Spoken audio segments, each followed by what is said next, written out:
Hey YouTube, welcome to another episode of Full Spectrum Survival and this week's Mailbox Monday, where we're answering your questions each week for the summer. This week, John B asks, I'm new to really seeing things around me and for lack of a better term, broke. What can I do to prepare for disasters that we're seeing every day?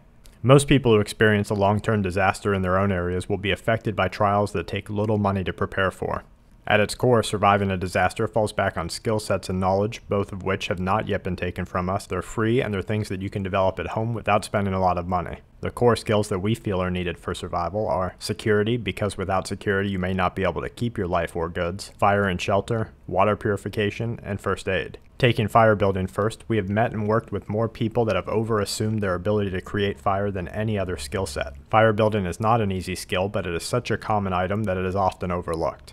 Fire in many cases directly equates to life because without fire you often cannot provide necessary first aid, purify water, or shelter yourself from the elements, and so will be at a complete disadvantage in a disaster. So learning how to make fire with wet wood, in the rain, without a lighter, and to keep it sustained using as many varying conditions as possible will give you the security of knowing that you can prevent hypothermia, waterborne illnesses, bacterial infections from under-sterilization, and an array of other byproducts of a disaster. Moving on, illness and death from waterborne diseases kill more people every year than earthquakes, tornadoes, hurricanes, war, and terrorism, resulting in an estimated 3.4 million needless fatalities that can be prevented and cost little money to do so. Learn and practice how to purify water in as many ways as possible, such as through gravity-fed material-activated charcoal filters and solar pasteurization. Following each filtration by boiling and understanding the core fundamental of contamination will give you the skills to make sure that you don't make mistakes that will cause you to lose more water through illness than you can consume.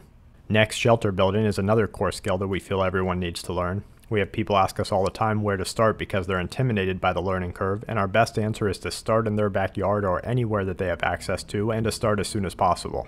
Understanding that sheltering during disaster means broken and sometimes lessened sleep under the best of circumstances, but that there are things that you can do to improve the situation will take the weight of environmental dangers off your shoulders. At first, don't spend lots of money on a tent to survive a disaster. You might not have it with you when an event strikes. Instead, learn how to make a shelter from the world around you by starting with an inexpensive tarp or painter's drop cloth to practice the skill, and then moving on to materials that you can either find in your environment or that the woods can provide you with will give you another inexpensive outlet and at the same time a priceless skill that will increase your chance of survival.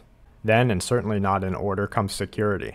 We are firm believers that an altercation avoided is an altercation that you've already won. So learning how to remain hidden and the skills to create decreased smoke or smokeless fires, as well as understanding trails and human perception, will allow you to avoid most altercations. Next, if you can't avoid a fight, knowing that one is coming is key to preparedness, so learning how to construct perimeter alarms and having the means to evade and defend yourself will ensure that you are ready for almost any disaster that the world can throw at you.